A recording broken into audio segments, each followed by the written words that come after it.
എല്ലാവരുടെയും ജീവിതത്തിൽ മനോഹരമായിട്ടുള്ള ഒരുപാട് നിമിഷങ്ങൾ ഉണ്ടായിട്ടുണ്ടാവും. പക്ഷേ ചില പ്രത്യേക കാരണങ്ങൾ കൊണ്ട് നമുക്കത് നഷ്ടപ്പെട്ടു പോവുകയും ഇപ്പോഴും നമുക്കത് വേണമെന്ന് നമ്മളുടെ മനസ്സ് ശാഠ്യം പിടിക്കുകയും ഇതൊന്ന് കിട്ടാതാവുമ്പോൾ നമ്മൾ അത് ആലോചിച്ച് നമ്മൾ നമ്മളെ തന്നെ ഡിപ്രഷനിലേക്ക് കൊണ്ടുപോവുകയും ചെയ്യുന്ന ഒരുപാട് പേരുണ്ട്. അപ്പോ നമ്മളിത് ആലോചിച്ചിരിക്കുന്ന സമയത്ത് നമുക്ക് ഇപ്പോഴുള്ള ഈ മൊമെന്റ് കൂടി നമുക്ക് നഷ്ടപ്പെടും. അപ്പോ പാസ്റ്റ് ഈസ് പാസ്റ്റ്, കഴിഞ്ഞത് കഴിഞ്ഞു, നമ്മളതിൽ നിന്ന് മൂവ് ഓൺ ചെയ്യണം. പലർക്കും പറ്റാത്തൊരു കാര്യമാണത്. പക്ഷെ നമ്മൾ നമ്മുടെ മനസ്സിനെ പാകപ്പെടുത്തിയെടുക്കണം. എന്നിട്ട് നമ്മൾ നമ്മുടെ ഫ്യൂച്ചറിന് വേണ്ടി വർക്ക് ചെയ്യണം. കഴിഞ്ഞൊരു 5-6 വർഷം നമ്മൾ എത്രത്തോളം നമ്മൾ വർക്ക് ചെയ്തിട്ടുണ്ടോ അതിന്റെ റിസൾട്ടാണ് നമ്മൾ ഇപ്പോൾ അനുഭവിച്ചുകൊണ്ടിരിക്കുന്നത്.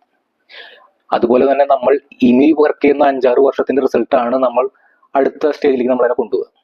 അപ്പൊ നമ്മൾ നമ്മളുടെ സമയം ഇതിനൊക്കെ വേണ്ടി നഷ്ടപ്പെടുത്തുമ്പോൾ നമ്മളുടെ ഭാവിയിലേക്കുള്ള ചുവടുവെപ്പിലേക്കുള്ള ഓരോ സ്റ്റെപ്പും നമ്മൾ അത്രയും സ്ലോ ആകണം. അപ്പൊ നമ്മൾ അതിൽ നിന്നൊക്കെ മാറി ചിന്തിക്കേണ്ട സമയമായിരിക്കണം. ഇനിയും വയസ്സ് കയറിപ്പോയി നമുക്ക് ഇനിയും നഷ്ടപ്പെടുത്താൻ നമ്മൾ നിൽക്കരുത്. മാറി ചിന്തിക്കുക, ജീവിതം മാറ്റുക.